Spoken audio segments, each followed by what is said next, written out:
everyone, and good morning. Thank you, General, for very good question. The first one is in Tandaksora, Quezon City. Secondly, yes, the pilot plant is not just meant for product development and market development for our company, but it's meant to provide service. We know how difficult it is to do product development. And not just for research, but also if you want, the capacity is very small. So if you want to start small, we can accommodate. Right, Paul? So there you are, you have the approval of all. Okay, question you made. Just 2 to 3 points. But the first point is to our chairman and president. I think here, Mr. Chairman, we already have within this group, this building, the Senate, we already have the big guns. Then they have pamituan, take marketing just for processing. We have Coca Barrera, very much interested in finance. I go back there is Tito Carlos, who is in nursery, although mainly for trees. Can I ask Vicky Winnie to stand up? She is in nutrition. So when you're talking about the coconut, not just as a 10% but as a farm, we view it not just as farm systems, but as people. And we have to reach out sa kababaihan. And Vicky has pioneered in nutrition, which has guided DepEd, DSWD, and LGUs. David King here is talking about the upland, and from him I learned the term sustainable commercial forest plantation. So, Mr. Chairman, just from this group, I think we already have a powerhouse. It's a question of bring them together.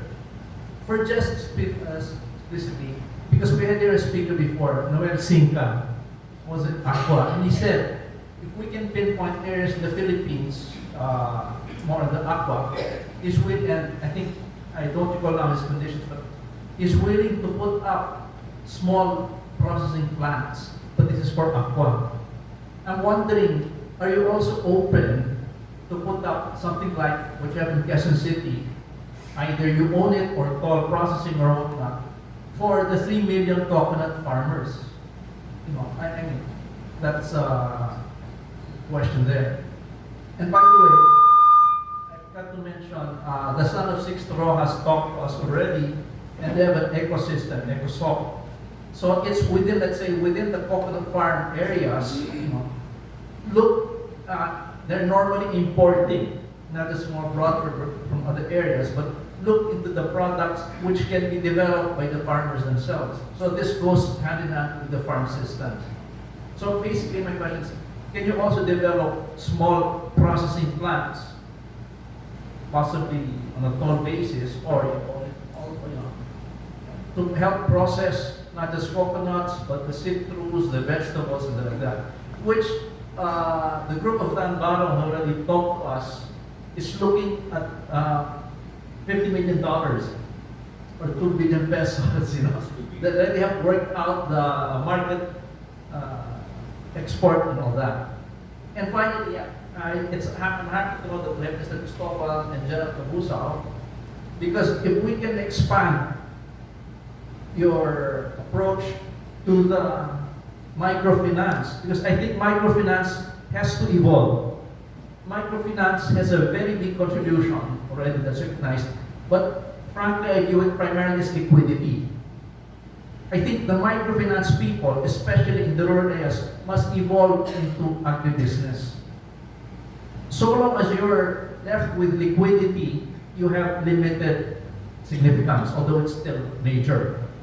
But if the microfinance industry will see where are they in the, let's especially the rural areas, and evolve into agribusiness, I think that will be powerful.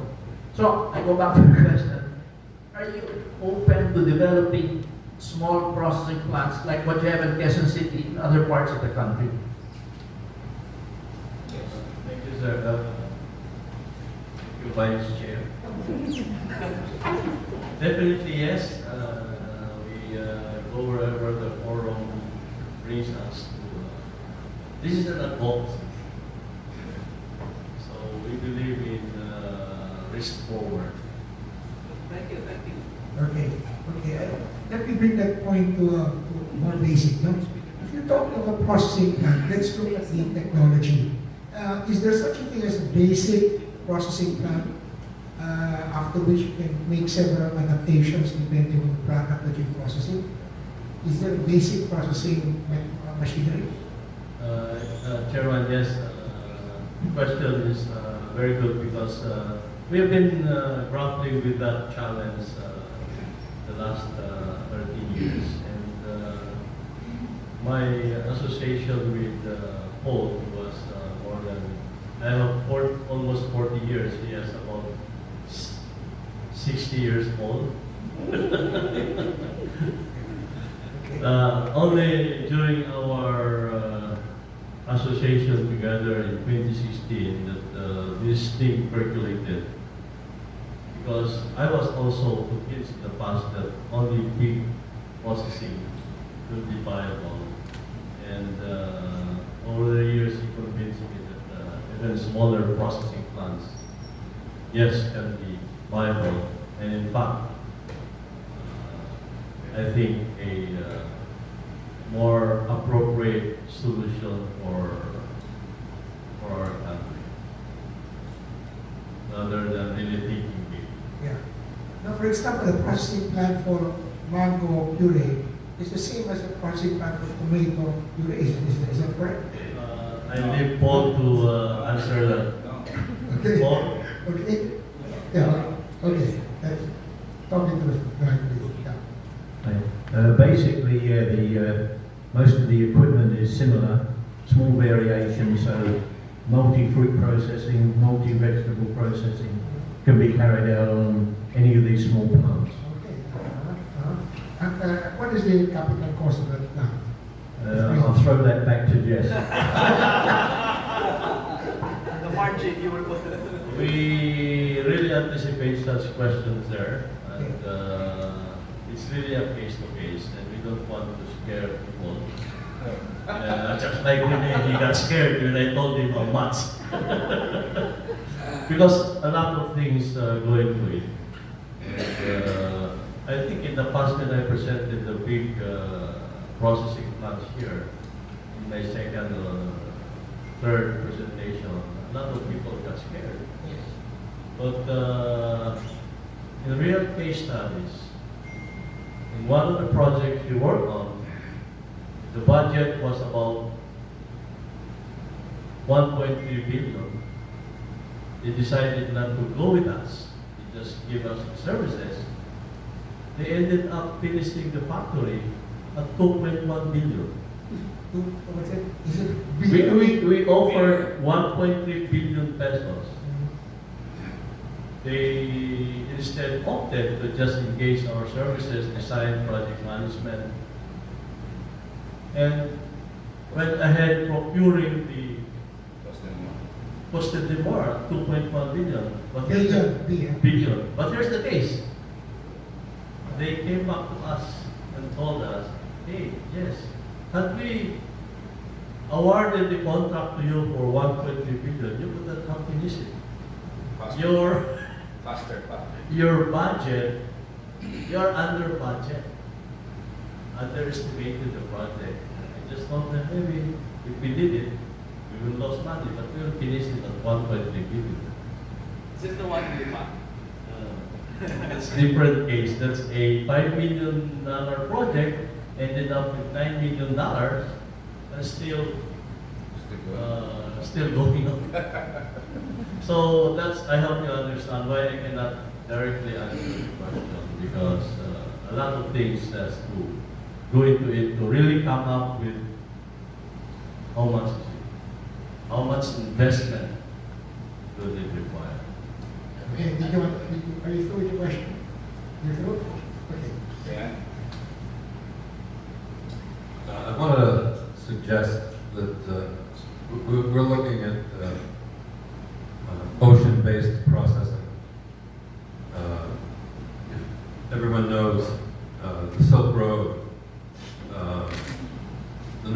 passage above Russia is open. They have nuclear icebreakers that are breaking that. So the distance between China and Russia, Europe is going to be cut like in half, plus the Silk Road through Pakistan. So there's going to be a great excess of ships, container ships, bulk ships, all over the world. And we think that putting factories on ships solves a significant number of problems. It's earthquake proof. It can be moved in the case of a typhoon. It can go to places along the shore that don't have roads or things like that, so farmers can bring things to certain way stations and all those other things like that. The prices are low. There's ships 2 million, 5 million, 6 million all over the place with these things. So, plus, you can't be held hostage by anyone on land. Plus, you can go where the harvest is. And if there's any issues, you can go somewhere else. So the ship-based concept is, if there's a hurricane, a typhoon, you move the ship. So these types of systems, with critical mass, plus you make a deal with the farmers and give shares of stock in the ships. So everyone gives. But you can literally go around, theoretically, you could do that around all of ASEAN and buy all over the place. And you can't be held hostage. So consider that. Look at all of our seamen. We have the best ship guys in the world. Engineers and whatever needs to be done in a ship, these guys can do.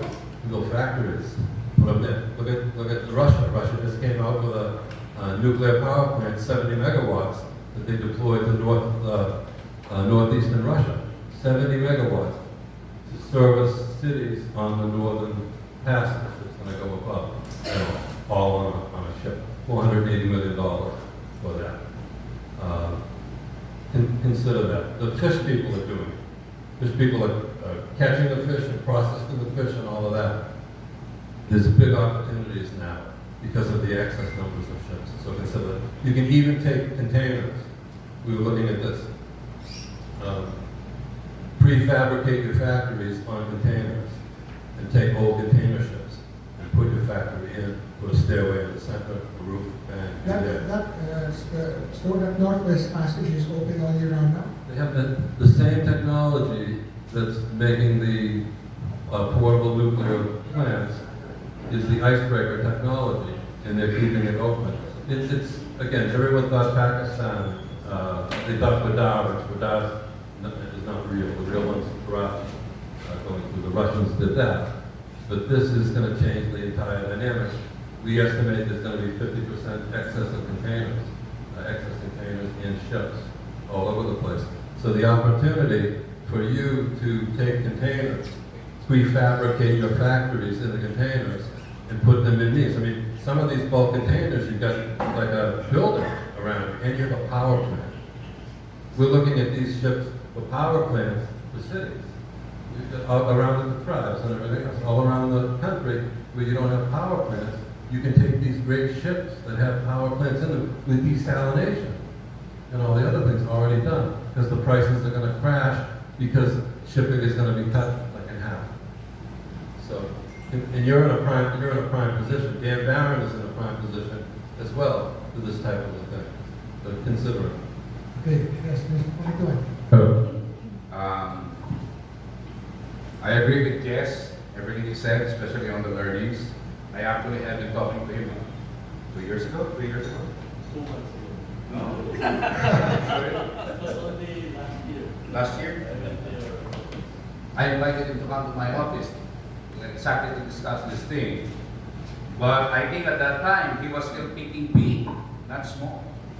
Okay, that's the reason probably why we were not able to connect with each other. But I've been going around the country. Like I said earlier, I'm in the logistics business. I'm also in the marketing and market linkage. We need to identify where the problem is. And the problem is defined by statistics. 80% of poverty in the whole country is in the rural areas. That means the farmer. You go to the farm areas and find out what is the problem. The problem is they don't have markets. So I came forward and offered my services to do market linkage. We're already moving a lot of goods from Mindanao. Now, just so everybody would understand agricultural production, there are many types of markets and produce. One of them is fresh produce. So here we are, we export Cabernet bananas, we export pineapples.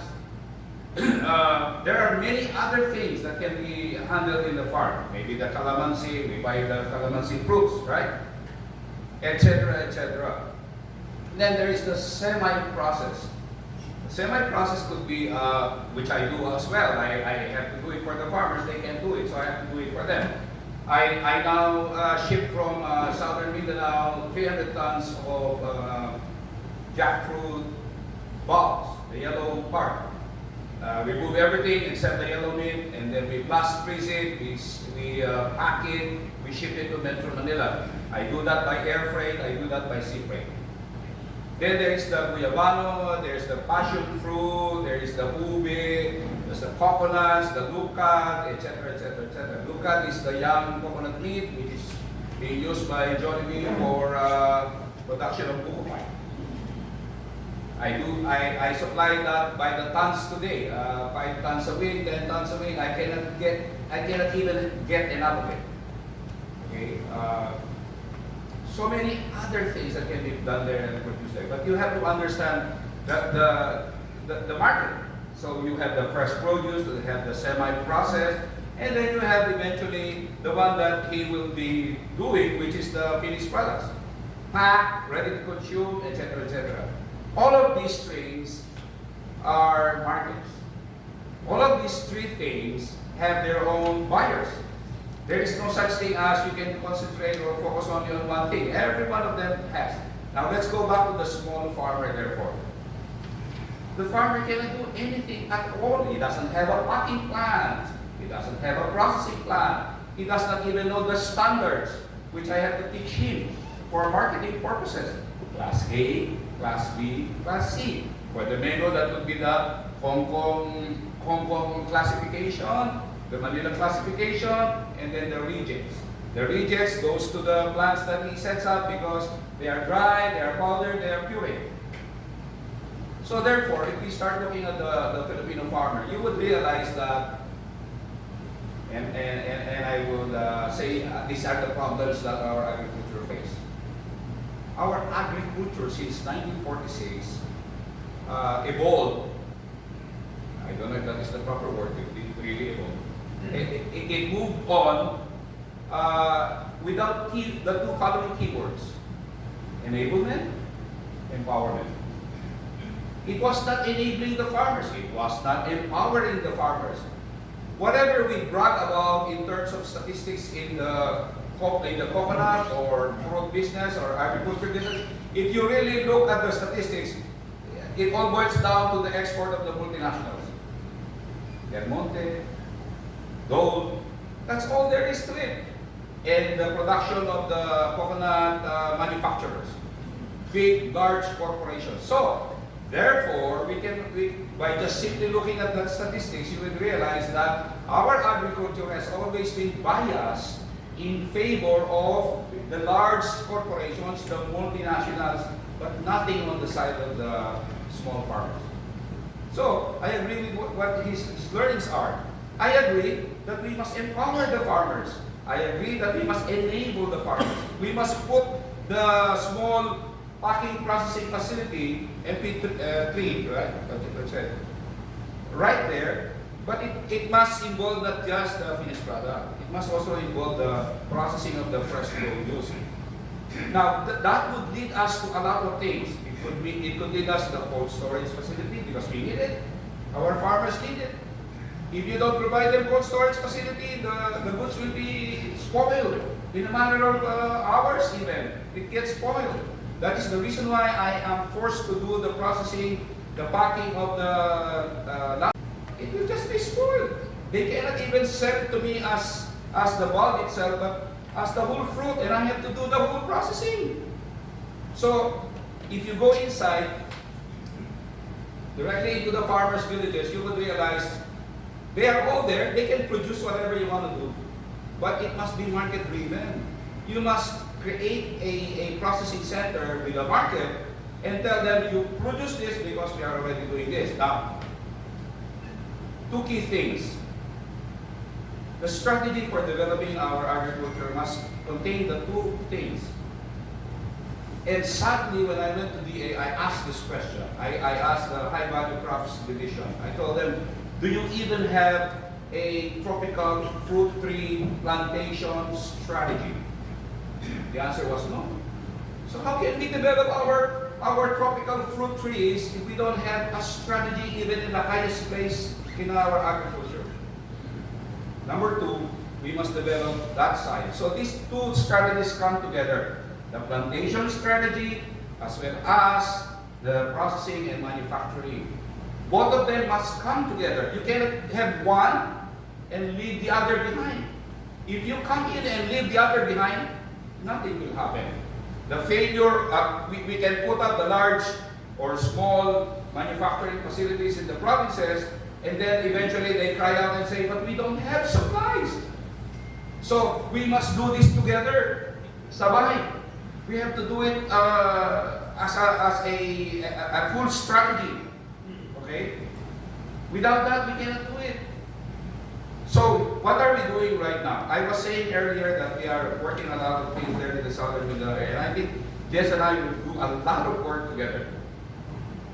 Okay? We are going to do a lot of work together because the visions, the directions, the learnings that he was talking about, I know them already, and I'm struggling to make them happen. And I hope Mr. Davis can also help us on the finance side, or anyone else here who's willing to help us on the finance side. We're willing to set up small processing facilities, key processing facilities in different areas in southern Mindanao. If it is calamansi, we will put a calamansi there. If it is coconut, we will put a coconut there. If it is kaka, but intercropping, yes, I agree as well, is also necessary. The problem is, you're talking of intercropping, but you don't have a strategy. Which comes first? Is it this? You know, one of my frustrations when I go to the DA is this. They talk about road mapping. I said, why are you doing road mapping immediately? Isn't it in the corporate world, we first build up a vision, and then we go to strategies, and then we talk about policies, etc., and then we go to road mapping, right? Then I realized, oh, they are into road mapping because that is the easiest way, the fastest way to bring out the budget. You agree with me, guys? That is the fastest way of doing it, to bring out the budget. You create a roadmap and then the budget will come out. But roadmap to where? To what? You don't even have a vision up there. There is no food strategy. Do we have a national food strategy? I don't know. Import. Do we have? Yes. The quickest solution that they always have is the issuance of the import permit. Rather than developing the farms, rather than developing the countryside, we are just merely issuing import permits. That is the quickest solution. And it's always been the case. So how are we going to see a change in agriculture if the people out there do not have these visions? So I submit, there are two strategies. One of them is just small-scale MP3. Or I even call it a pole packing processing facility. Okay? And then at the same time, we must have a push for plantation. So the bamboos, the cacao, the passion fruit, the gentlemen. Vietnam, a few months back, already came out on the news. They were already declaring, we are shifting from rice plantation into tropical fruits. And while they're doing that, they're also doing the same strategy I'm talking about. They are creating value chain systems in a lot of areas in rural Vietnam. For example, in one province alone, they're building 42 value chain systems. Maybe that's another name for whatever you're doing. They call it value chain system. 42 in one province. In the Philippines, here we are. We're just discussing it. So by the time this year is over, Vietnam is already pulling away by the miles, and we are still discussing it. I submitted my proposals to BA Secretary Dar. I emailed them a lot of times. I gave them a lot of the projects, including Dan Baron's project. I'm working with Dan Baron on that as well, in Mindanao. So, what has happened? Still talking. The problem really is that why does it take them a long time to talk? Because there is no vision and there is no strategy and there are no policies. If those have been set up earlier, everything will be fast because there is already a vision, there is already a strategy, there is already a policy. By the time you submit a project, oh, okay, it follows everything, approved na yan. But no, they still have to discuss all of that repeatedly over and over again, and nobody knew who's going to make the decisions. So this is where we are. And then when you have the new government coming in, And everything will be changed again. The lack of vision, the lack of strategy has created a situation where every change of administration, they have to develop and invent it themselves. And then the next guy who comes in will have to change it again. So, this is the sad plight of our agriculture. We've been left behind by Vietnam, we've been left behind by Thailand. I agree. Whenever I go to the United States, I look at all the tropical produce and products that are being sold in the US groceries. Thailand, Vietnam, Ecuador, blah, blah, blah, blah. Nothing from the Philippines. If there is anything there coming from the Philippines, it's either gold or Del Monte. That, in a nutshell, is where our agriculture is. Thank you. Okay, very good. Okay, comment. Yes, David, okay. First, I agree pretty much 100% with the last speaker. Just one small comment. If you go into the SM here, what do you find for lychees and similar made in Thailand? If you want to buy canned lychees in the Philippines, are all imported from Thailand. Why the hell, I don't know. But anyway, so I agree. This concept I'm 100% behind, and I've had experience with smallholder development under coconuts, using large corporations, in fact, in this case Peter Paul and Plant. But my experience has been that there is no farming. The large corporates want coconuts. That's it. They aren't very concerned about the producers of those coconuts in terms of the farming system that they operate. And you are correct that most of those coconut farms are 10% cover of the land and the rest just sits and does not get utilized at all, when in fact it could be more than 80% of the production, not the coconut. But to move to that level there's something missing, and that is the old story of agricultural extension or technical information. And where is that? That is not available, certainly not available through DA. And it's certainly devolution. One of the things devolution effectively destroyed was ag extension, because all the ag people then became devolved to the local government and are now to be found carrying umbrellas for mayors and things, but not doing agriculture. So it's not as easy as it seems, and there's certainly got to be a social and technical development that's going on along that. I don't mean a large one, but it needs to be filled in at some space, because that's the biggest issue. And my experience, for what it's worth, is that once the farmers could see options, they took up the options. It was not difficult to get it to happen. It was a matter of having the market to make it happen, to allow them to be confident in what they do. So I support that. Well, you know, for the last 50 years or so, 50 or 60 years, it's been like that. Yes. We talk to the new secretary comes in, we make the pitch, you know, he thinks about it, process it, nothing happens, next administration comes in, it's all over again. So maybe we should forget about the government role and just do it ourselves. See whether we can do it ourselves, because I think when we do that, we get more mileage. Yes.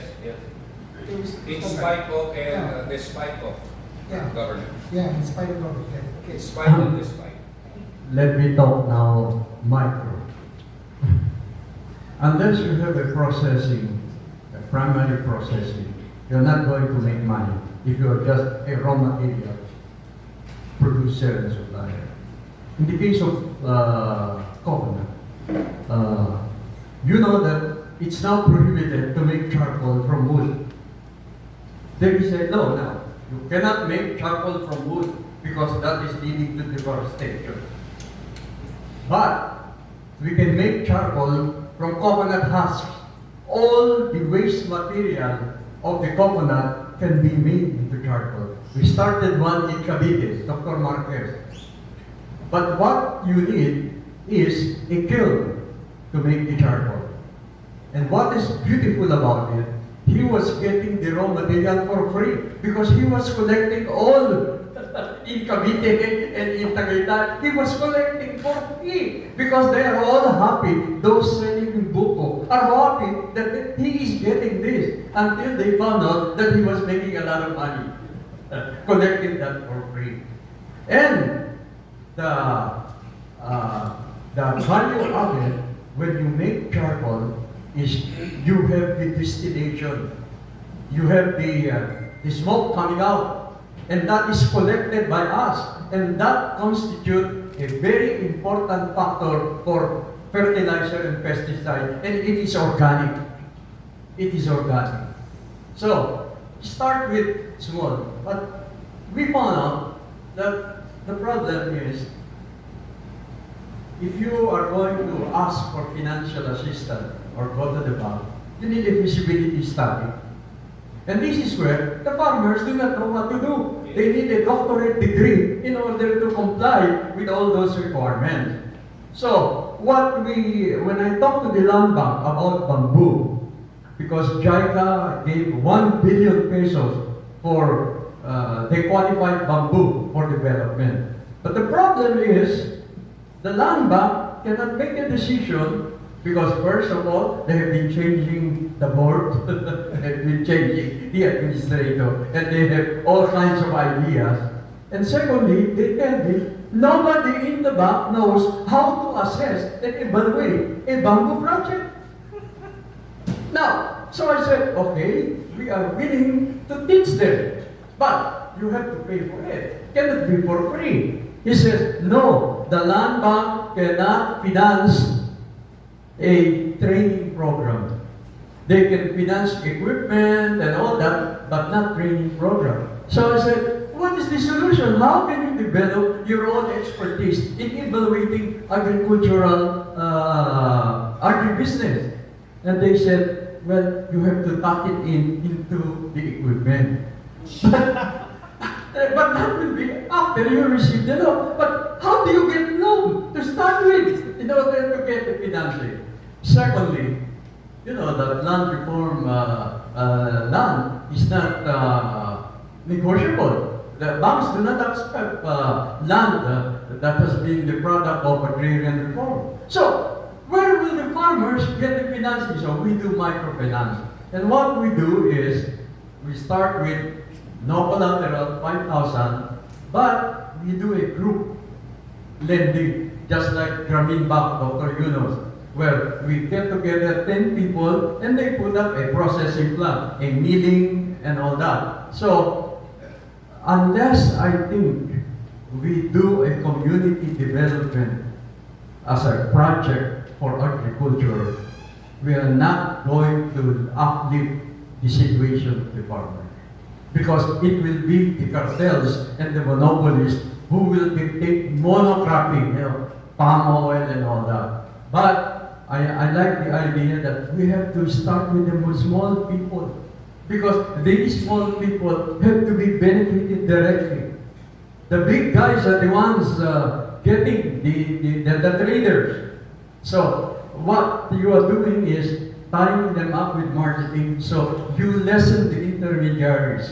In the agricultural sector, there are so many intermediaries, including hackers and schemers, and when they have to borrow money from the 5, 6, you know, they pay 3,000% interest in a year. And it is been found out by the central bank that 30% of the income of farmers are going to payment of interest. Can you imagine? 30% of your revenue goes only for interest payment. So I think that we have really to combine finance. I talked to the ABB because we as a microfinance have a credit line with Land Bank and DBB, and they're charging us 8%. So we talked to the Asian Bank. The Asian Bank says, now you can go direct to us. You pay only 2%. Okay, then that's good. That's why in the hearing in the Senate, when the microfinance bill, Senator Ben Villar, who was the sponsor, asked DPP and Land Bank, and he said, how much are you charging these microfinance people lending directly to the farmers? Because DPP and Land Bank cannot lend directly to the farmer. They have to pass through the cooperative or to our organization. They're charging 8%. So they said, how? 8%? When you are borrowing from the bank, 1% or 1.5% only, and you are lending 8%. Well, the bank says, well, we cannot discriminate, you know. Everybody has to pay the same rate. God. So how do you help the poor if you have to treat them like the big borrowers with a lot of collateral and a lot of connections? That's my... Okay. Yeah. All right. Yes, go ahead. Two things, Mr. Chairman. Well, the way I view myself, my simple contribution to agribusiness and countryside development is what I call social technology. Because I think the politically correct term nowadays is the value chain. But for me, it's social technology. And for me, well, David told me that I think in the States, Japan, Australia, New Zealand, forests do not have people. Correct me, David. But in the Philippines, I still have to know of a forest land. They knew that it does not have people. Therefore, I think from social technology, we have to develop the expertise to produce large-scale volumes, coming possibly mainly from the small farmers. So what is the social technology for that? I have a theoretical answer, a conceptual answer. Big brother, small brother. And we have here Rene Pamintuan and Jess, big brother type, wanting to link up to them. Then we have Noli Sinca, who talked before, willing to put up ice flour, small storage. So for me, it's the big brother, small brother. Okay, which leads me to the second point.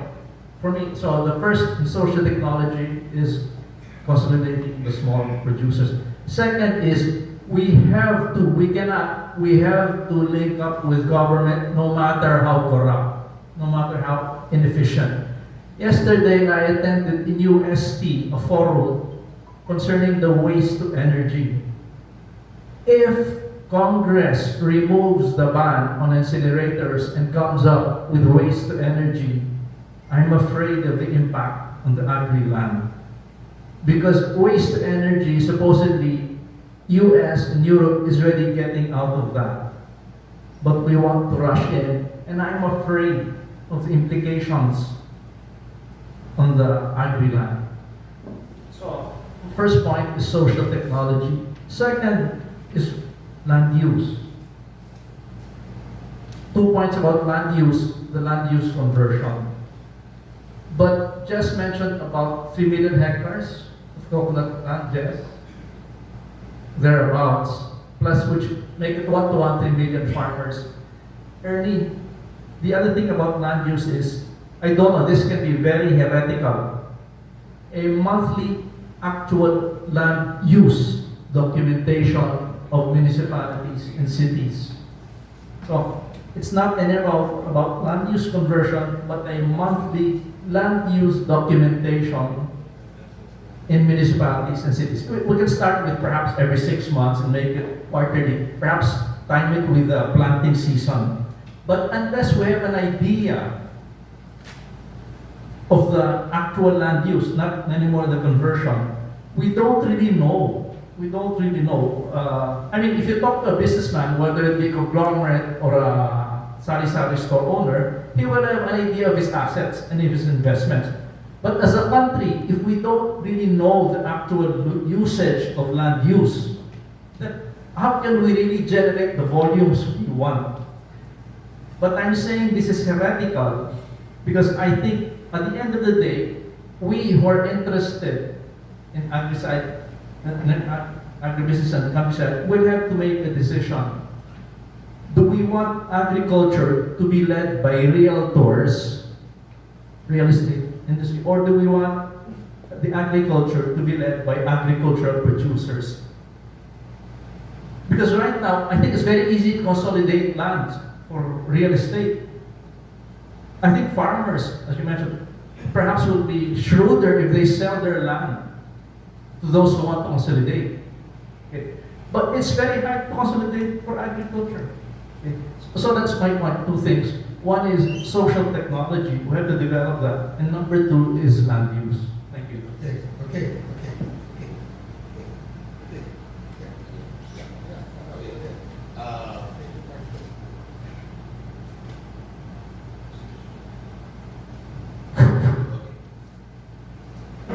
Let us see who we are. We're a group of people that experience a frustrated government. And let us see who we are in this group. We are motivated by three different types of people. Ramon Osorio revolutionized finance.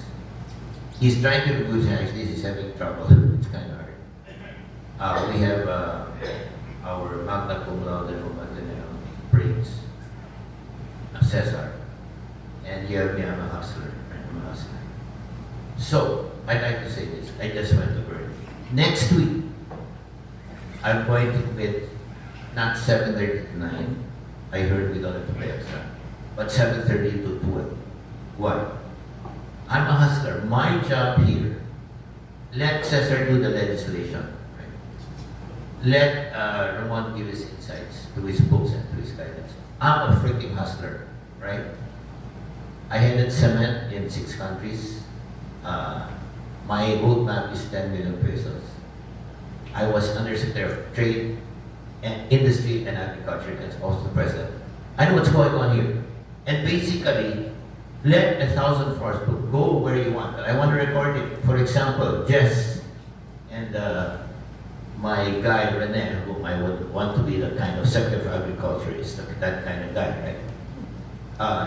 Cesar just said, let's Cesar health and nutrition health and all that. That's fine. I want to see the freaking thing happen. If I don't need them, I just rely on these two. You know what I mean? But I want results, right? Because I'm a hustler. Now, I have the distinct privilege of meeting Dar every month in a private meeting of him and the 5. I already talked about him. But Mr. Dar is a research guy. He's not an operations guy. Does not know banking and so on. He brings me to meet Domilias and Bernia because I'm also a PhD from Yale University and New York University. I understand your language, but I'm an activist at Reward for Rest for 9 years for subversion. I know the farmers, right? And for me, when I talk to Dar about you, Mr. Pomintuan, said, yeah. But I gotta follow that up. So I like to say this. I'm a results kind of guy, so I want to record. Okay. So next meeting, Thursday, I'm going to invite people there, some people who are talking here, just come back, right? For example, Land Bank. You're telling me that they won't pay attention to money for training. You're talking to the low levels. This girl was my subordinate, right? I can never do it, right? You know what I mean? So I'm a hustler and negotiator and so I want to announce to you that from 7:30 to noon next week, I'm going to stay there. Then I talk to each one of you how to make things happen. I don't like talking. For example, you say it like that. Well, I'm going to go out and say, forget. No. I've been given the opportunity to work. I was in DA. What did I do there? 30% cut in budget, I doubled production. Right? I was riding high. I did the best of my life there, but also corruption came in. Right? Okay? And I got tough. And it's hard, but I'm telling you, I'm not gonna let our 40 billion pesos in tax money go to waste. It's going to waste. That is a nice guy, but we gotta help him, right? I'm telling you, we gotta help him. Standing operation, you know that, right? Okay? The 4 billion, I claim that I was part of that, right?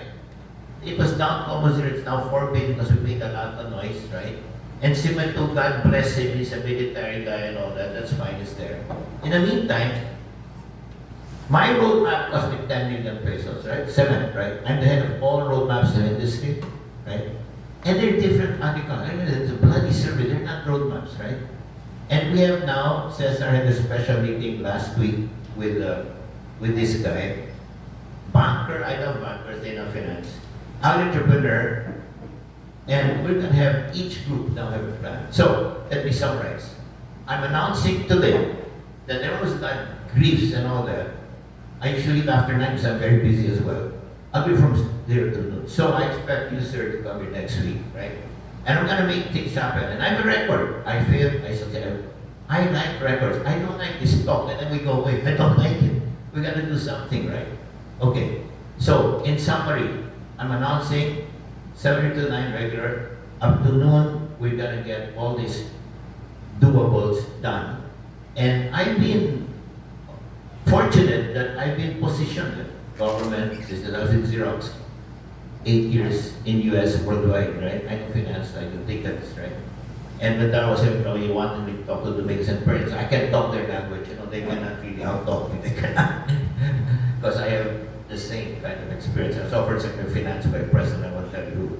But I'm saying that agriculture, my heart has always been there. And I hear the people here, and this is what the country needs right here. Of course, I talk to farmers, they talk about justice and they're kicked out and very. Hey man, I mean, what we need is real business, right? And for me, Mr. Yupanco here, where's Yupanco? Is he here?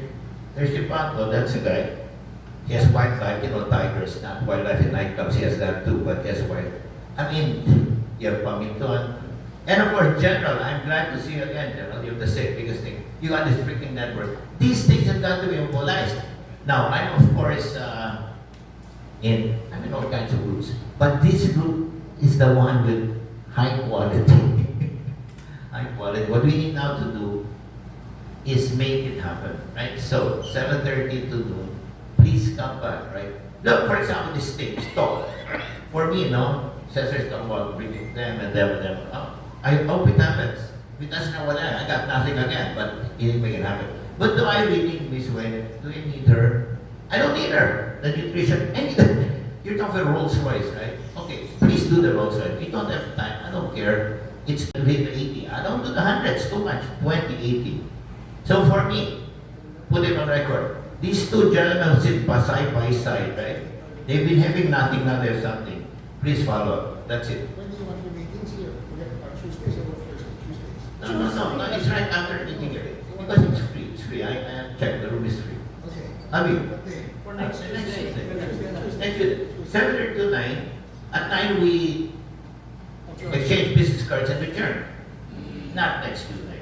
Those who are interested, take. Now, of course, you know, sir, I think you're the most brilliant, but he doesn't like to do anything on paper, so I'm waiting for God to bless him. But he's a genius, actually. But it's all these things, you know, I want to see it on paper. Our boss here said, cash flow.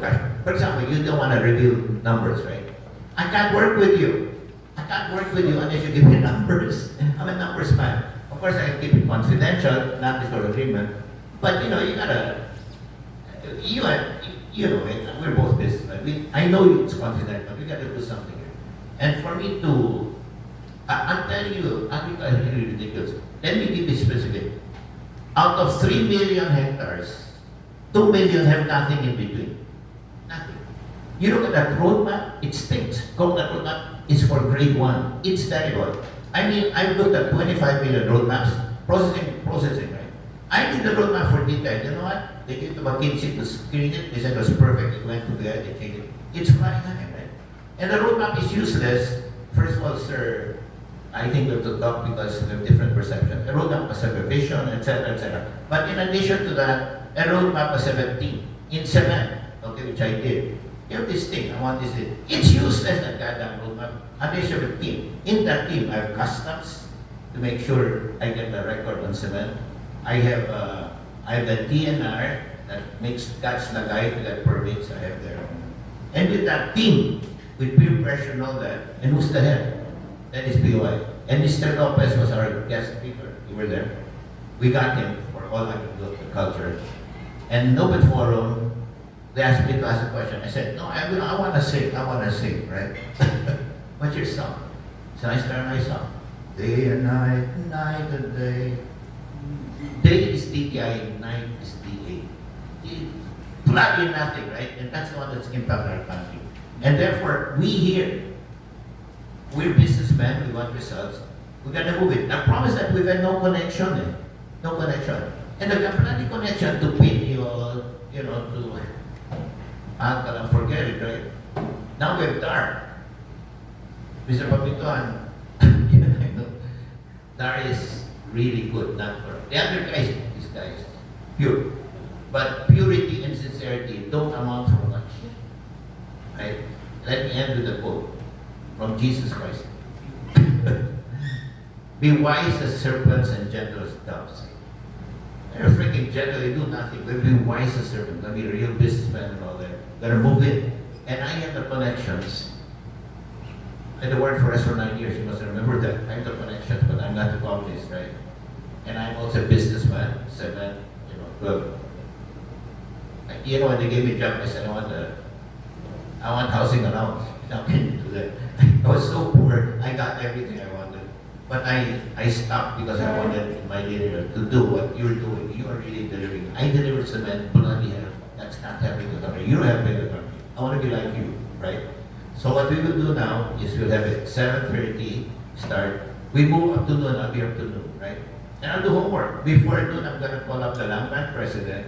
You see, these people, you see, I asked God why my brother died, and I did it. I'm like, hey, my brother's fantastic. And God told me because you gotta meet Makilan and Berma.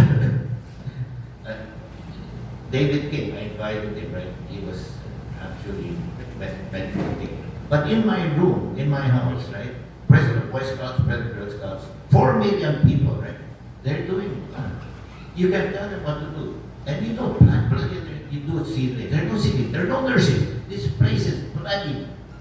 It's terrible. And industry is not so good. It's okay now.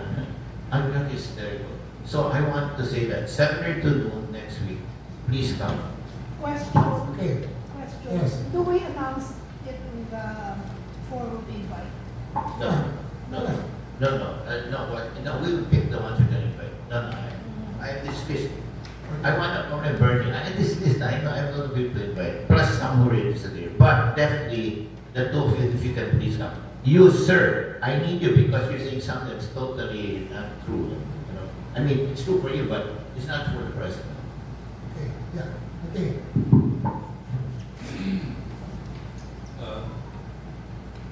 I don't know what sort of critical mass you have yet. I'm sure you are able to produce a lot. I would be selling direct on Amazon. I would create your own brand. I may even license a known brand. I mean, you could license, not that it's connected, you could license Polaroid. You could license those types of brand names exist in the food space as well, to give you some prominence. But I would definitely go direct to a Philippine brand that you guys sell direct on Amazon and ship like everybody else. Okay. Okay, any more comments, questions? That's it. We have to adjourn. It's 9:30. Let me see if I can put some insights in. We are a strictly private group, trying to work on our own and create values independent, if government can help us independent of government. Land use, manpower use, the same thing, originally we had farmers, a lot of farmers, now a lot of non-farmers or abroad, OFWs. Ultimately, the crux is where the money is. Where it's profitable, that's where it will go. We have to see whether we can make this profitable. If it's profitable, they think with our government, resources will flow in there. Land, if it's more profitable as subdivisions, that's where the money will go. We have to find wherever the margins are. Automatically, that's where naturally, that's a natural direction. Okay, that's the most we can do. Now, on our own, if we can create values here through these sessions, these meetings, on our own, we'll do it.